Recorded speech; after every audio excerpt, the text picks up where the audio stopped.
আজি বাস্কাৰ কাৰাগাৰৰ সন্মুখত যি ঘটনা ঘটিছে সি সঁচাকৈয়ে অত্যন্ত দুখজনক আৰু আমি সকলোৱে অত্যন্ত মনো কষ্ট পাইছোঁ। কাৰণ অসমৰ দৰে এখন সভ্য দেশত বা ভাৰতৰ দৰে এখন সভ্য দেশত ন্যায় প্ৰদানৰ প্ৰক্ৰিয়া সম্পূৰ্ণ কৰাৰ বাবে আদালতৰ ওপৰত আমি সদায় আমাৰ বিশ্বাস ৰাখিবই লাগিব। মহাত্মা গান্ধীৰ মৃত্যুৰ পিছতো ন্যায়ৰ প্ৰক্ৰিয়া হৈছিল আৰু নাথুৰাম গডছেক শাস্তি দিবলৈও তেতিয়াও ন্যায়ালয়ে এবছৰৰ পৰা 2 বছৰ সময় লৈছিল। ৰাজীৱ গান্ধীৰ মৃত্যুৱে হওক, ইন্দিৰা গান্ধীৰ মৃত্যুৱে হওক, প্ৰত্যেকটো ঘটনাৰ শাস্তি ন্যায়িক প্ৰক্ৰিয়াৰ মাজেৰে হৈছিল। আজি ৰাজনৈতিক দলসমূহে ৰাইজক, সাধাৰণ ৰাইজক যি সঁচাই জুবিনক প্ৰাণ ভৰি ভাল পায়, জুবিনক প্ৰাণৰ শিল্পী, জুবিনক আপোন বুলি ভাবে, আমাৰ দৰে অসংখ্য যি জুবিনৰ অনুৰাগী তেওঁলোকক উত্তেজিত কৰাৰ বাবে যি প্ৰচেষ্টা, মই ভাবো যে ই সঁচাকৈয়ে অসমৰ স্বাৰ্থত নহয়, ই বহু দিনলৈ অসমক ক্ষতি কৰিব। CA আন্দোলনে যেনেকৈ অসমক বহু দিনলৈ ক্ষতি কৰিছিল, এই ব্যৱস্থাটোৱে অসমক বহু দিনলৈ ক্ষতি কৰিব।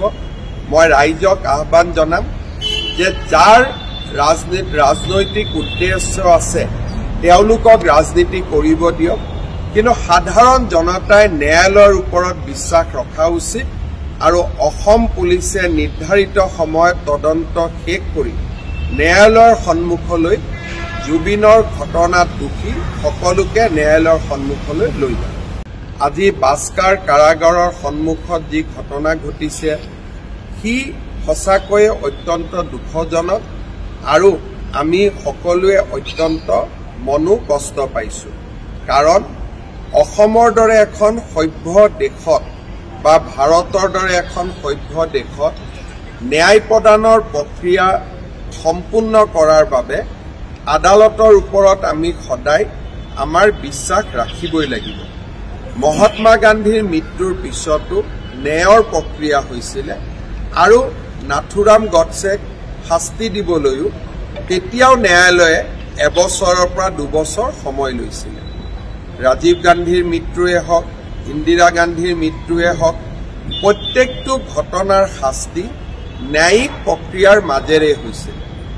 আজি ৰাজনৈতিক দলসমূহে ৰাইজক, সাধাৰণ ৰাইজক যি সঁচাই জুবিনক প্ৰাণ ভৰি ভাল পায়, জুবিনক প্ৰাণৰ শিল্পী, জুবিনক আপোন বুলি ভাবে, আমাৰ দৰে অসংখ্য যি জুবিনৰ অনুৰাগী তেওঁলোকক উত্তেজিত কৰাৰ বাবে যি প্ৰচেষ্টা, মই ভাবো যে ই সঁচাকৈয়ে অসমৰ স্বাৰ্থত নহয়, ই বহু দিনলৈ অসমক ক্ষতি কৰিব।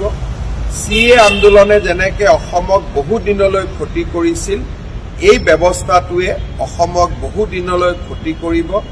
মই ৰাইজক আহ্বান জনাম যে যাৰ ৰাজনৈতিক উদ্দেশ্য আছে তেওঁলোকক ৰাজনীতি কৰিব দিয়ক, কিন্তু সাধাৰণ জনতাই ন্যায়ালয়ৰ ওপৰত বিশ্বাস ৰখা উচিত আৰু অসম পুলিচে নিৰ্ধাৰিত সময়ত তদন্ত শেষ কৰি ন্যায়ালয়ৰ সন্মুখলৈ জুবিনৰ ঘটনাত দোষী সকলোকে ন্যায়ালয়ৰ সন্মুখলৈ লৈ যায়।